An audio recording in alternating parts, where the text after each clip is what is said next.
They don't need to shut down farms, they just need to make it too expensive to operate.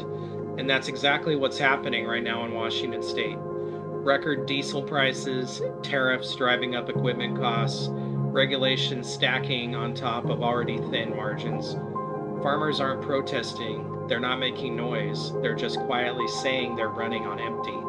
And when the people who grow your food start tapping out, you don't notice it right away until you do. From Seattle to Los Angeles, this is Left Coast News. No apologies, just the truth.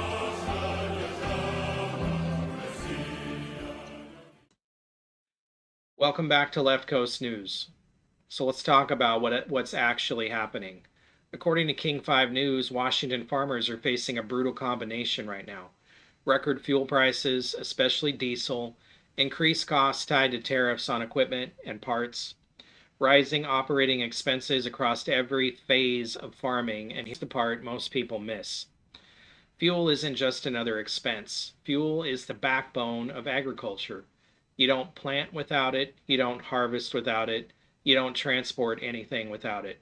So when diesel spikes, everything spikes. Why this hits different in Washington. Washington isn't just dealing with high prices, it's dealing with layered pressure. First, taxes. Under Bob Ferguson, fuel taxes are already among the highest in the country and climbing. Second, regulation. Environmental restrictions, emission rules, compliance costs, all of it adds up before a farmer even turns a key. Third, logistics. Washington agriculture depends heavily on transportation from farms to processors to ports. More distance, more fuel, more cost. This isn't a margin hit, this is death by 1,000 cuts. This is a national trend. If this were just Washington, you could write it off as bad state policy, but it's not. Across the U.S., diesel prices remain elevated compared to pre-2020 levels.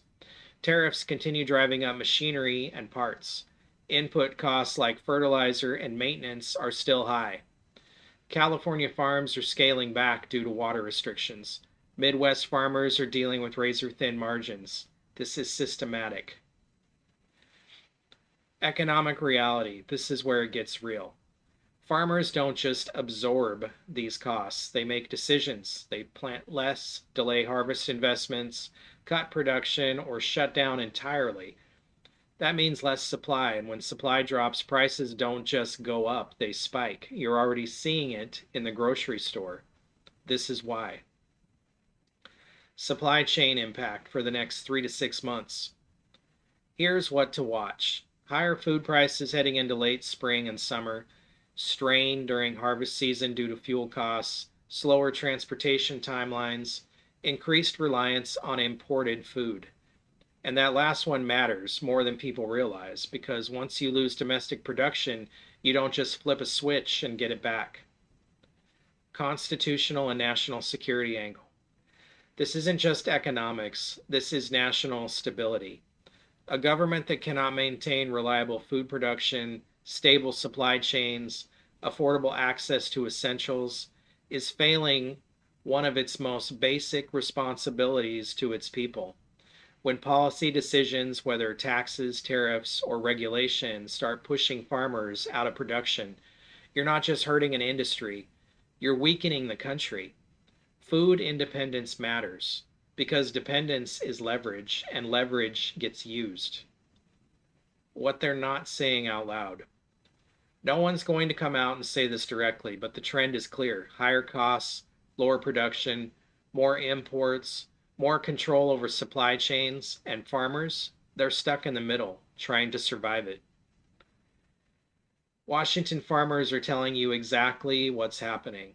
They're running on empty. The real question is, how long before the system runs out with them? If you're not paying attention to this now, you're going to feel it later. Food prices, supply chains, fuel costs, this isn't random, it's connected. And this is exactly what we cover here on Left Coast News. So if you want real breakdowns, not headlines, not spin, hit subscribe right now. Share this episode with someone who still thinks food just magically shows up at the store. And drop a comment below. Do you think the U.S. is at risk of losing food independence, or are we already there?